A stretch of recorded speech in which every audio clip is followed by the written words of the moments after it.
Welcome to the third video in our Creating a Balek Module series. In the last video, we saw how to use the synced commander to push state to the interface and send commands to the instance. In this video, we are going to add a Twitter API service and use the input from the interface to look up Twitter user information. The service was built for the v2 user lookup endpoint using the excellent documentation provided by Twitter. If you are interested in the API, you should be able to build services for the other endpoints pretty easily using the Twitter documentation and inheriting from the base Twitter API Communicator class. The base Twitter API Communicator handles the OAuth header building and signing needed by the Twitter API and is included in the code we will be committing at the end of the video. I have put the Twitter API Communicator in a base folder inside a services folder in the Twitter module folder.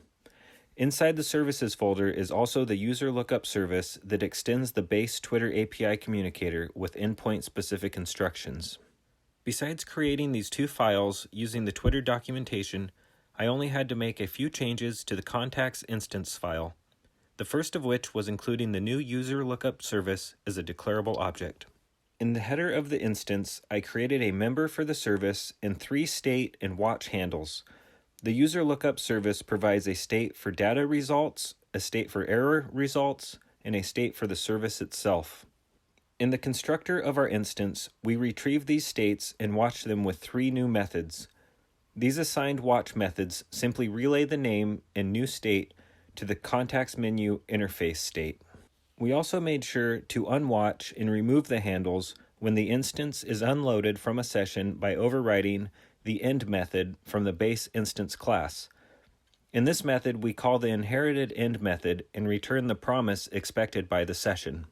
In our imports contacts remote command from the last video, we pass the Twitter names to the API service using the request users info method. This places them in the service queue, which fills up the state objects as it gets results back from the Twitter API endpoint.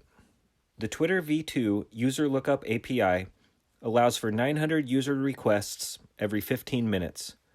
You will see variables in the header of the service declaration that you can use to adjust the queue.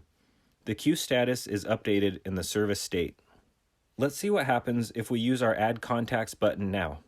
I have prepared a sample.json file with 4 names in it.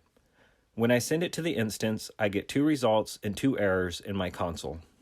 Our results include a user image URL and public metrics that I will be using to create a contact list in our interface. I will prepare this for our next video and also enhance the contacts menu to reflect the state of the service. The main focus of the next video will be saving and retrieving our Twitter API user lookup results to the Mongo database using the Balek module database controller. Let's go ahead and commit these changes to the repository. This commit point will be available in the video summary for reference if you want a closer look. Please leave your questions and comments, and thanks for watching.